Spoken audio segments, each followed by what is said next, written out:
அனைவருக்கும் வணக்கம். இன்றைக்கி ஏப்ரல் 2, 2025 புதன்கிழமை. தினமணியில் இருக்கிற முக்கியமான நியூஸஸ் என்னென்னு பார்க்கலாம். ஹெட்லைன்ஸ் என்ன கொடுத்துருக்காங்கன்னா, வீடுகள் இடிப்பு மனித தன்மையற்றது. உத்தரப்பிரதேச அரசுக்கு உச்சநீதிமன்றம் கண்டனம்.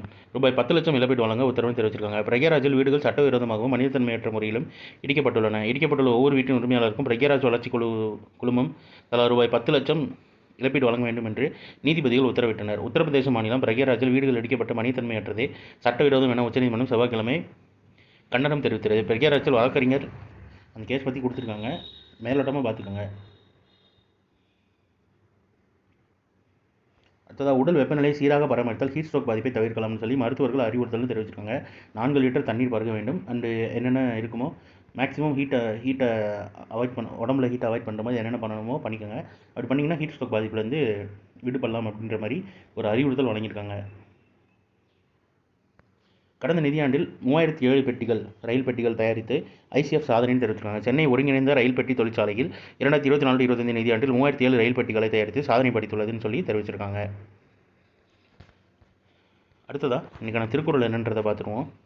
பகுத்துண்டு பல்லுயிர் ஓம்புதல் நூலோர் தொகுத்தவற்றில் எல்லாம் தலை.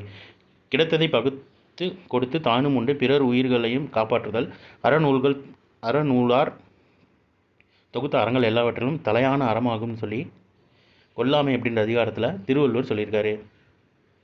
திருச்சி நூலகத்திற்கு காமராஜர் பெயர் முதல்வர் மு க ஸ்டாலின் அறிவிப்புன்னு தெரிவிச்சிருக்காங்க. திருச்சியில் புதிதாக அமைவுள்ள நூலகத்திற்கு முன்னாள் முதல்வர் காமராஜர் பெயர் சூட்டப்படும் என சட்டப்பேரவையில் முதல்வர் மு க ஸ்டாலின் அறிவித்தார்னு சொல்லி தெரிவிச்சிருக்காங்க.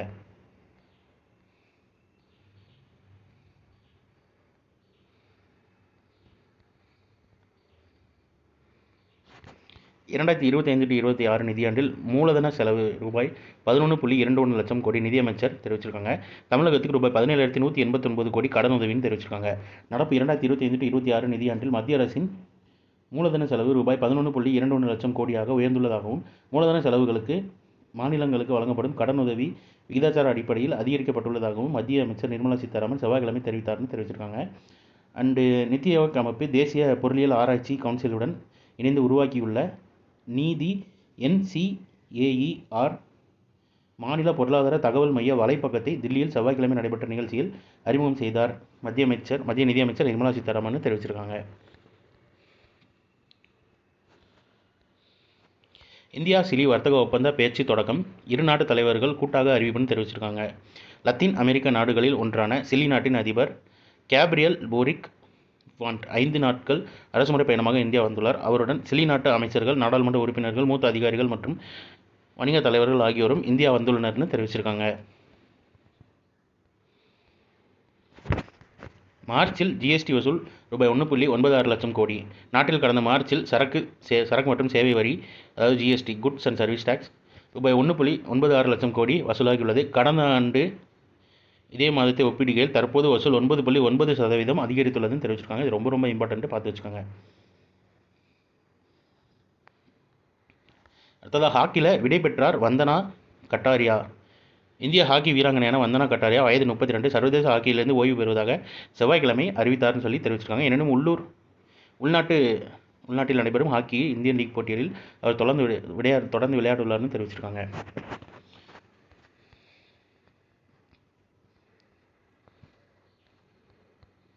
அடுத்தது, இந்த மியான்மர் நிலநடுக்கம் 2700 கடந்த உயிரிழப்புன்னு தெரிவிச்சிருக்காங்க. செயற்கைக்கோள் படங்கள் வெளியிட்ட இஸ்ரோன்னு தெரிவிச்சிருக்காங்க.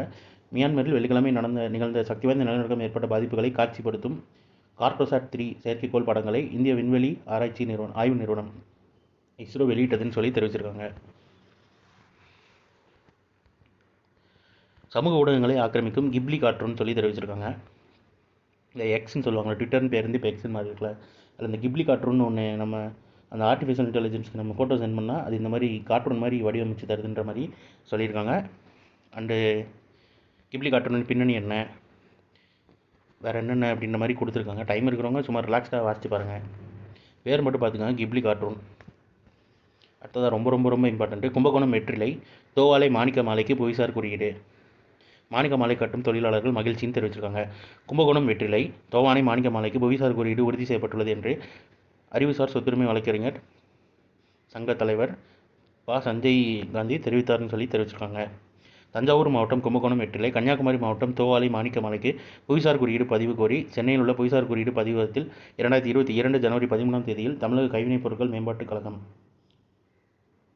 பூம்புகார் பூம்புகாரில் இருக்காங்க அவங்க அறிவுசார் சொத்துரிமை மையம் ஆகிய நிறுவனங்கள் மூலமாக கும்பகோணம் வெற்றிலை உற்பத்தியாளர் நல சங்கத்தினரும் தோவாளை மாணிக்கமலை கைவினை கலைஞர்கள் நல சங்கத்தினரும் விண்ணப்பித்தனர். பல்வேறு கட்ட விசாரணைகளுக்கு பிறகு இரு விண்ணப்பங்களும் ஏற்கப்பட்டு மத்திய அரசிதழ் 2024 நவம்பர் 30ஆம் தேதி வெளியிடப்பட்டது. அரசிதழ் வெளியிட்ட 4 மாதங்களுக்கு பிறகு அந்த பொருட்கள் புவிசார் குறியீடு வழங்கப்படுவது சட்ட விதி. அதன்படி 4 மாதங்கள் கழித்து வழங்கியிருக்கதா சொல்லியிருக்காங்க.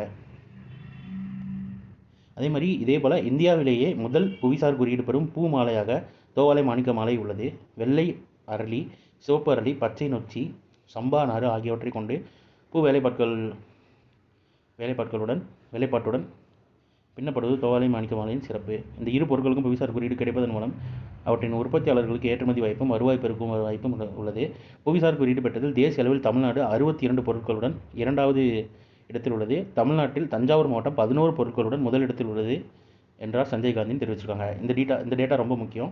அதாவது 2025 ஏப்ரல் படி தமிழ்நாட்டில் வந்து 62 பொருட்களுக்கு புவிசார் குறியீடு இருக்குது. அதில் தஞ்சாவூர் மட்டும் 11 பொருட்களுக்கு வச்சிருந்து முதலிடத்தை பிடிச்சிருக்கதா சொல்லியிருக்காங்க. ஸோ இன்றைக்கான இம்பார்ட்டன்ட் நியூஸஸ் அவ்வளோதான். இது ஒரு ஷார்ட்டர் வெர்ஷனாக 1 மினிட் கரண்ட் அஃபேர் நம்ம சேனல் இருக்குது. வேறு அதை யூட்டிலைஸ் பண்ணிக்கோங்க. மேலும் இன்னொரு நியூஸ் வீடியோவில் சந்திப்போம். தேங்க்யூ.